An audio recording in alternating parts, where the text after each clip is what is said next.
Some bus drivers were just that, drivers. Others became legends. In our garage, two names stood out: David Bell, better known as Dong Dell, and Brian, the infamous taxi killer. Their stories were the stuff of folklore, etched into the memory of everyone who worked there. David Bell was a character you couldn't forget. Physically, he was a chunky Marty Feldman lookalike with bulging eyes that seemed to point in different directions. But it wasn't his appearance that earned him the nickname Dong Dell, it was his driving. Conductors and conductresses dreaded being assigned to his shifts. Some would even sign off sick just to avoid a day on his bus. David rarely managed a day without a breakdown. When it happened, other garages would send their clapped-out rejects as replacements, making the experience even worse.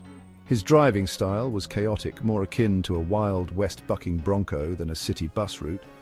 For those brave enough to stay upright, it became an exercise in survival. I found the best way to get around was to swing from pole to pole like a funky gibbon.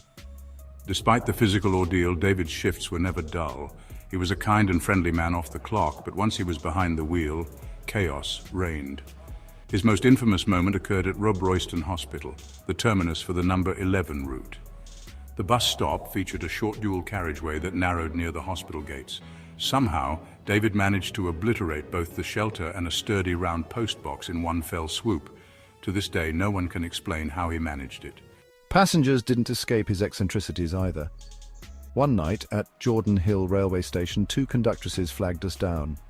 As the doors opened, one turned to bid her friend goodbye. True to form, David promptly closed the doors and drove off, leaving her standing there in shocked disbelief. His approach to timekeeping was ruthless. If you weren't on the bus, you were left behind. Despite the chaos, David's antics provided endless entertainment for those who survived his shifts. He was a nightmare on wheels, but he was our nightmare, and the stories he left behind became part of garage lore. If Dong Dell was chaotic, Brian was calculated.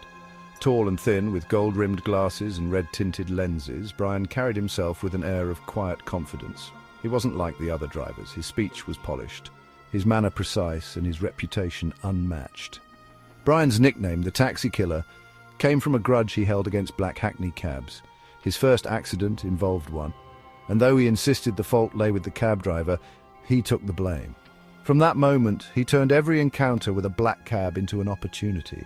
If you clip the rear corner just right, he once explained with scientific precision, it twists the frame, and the cab's a write-off.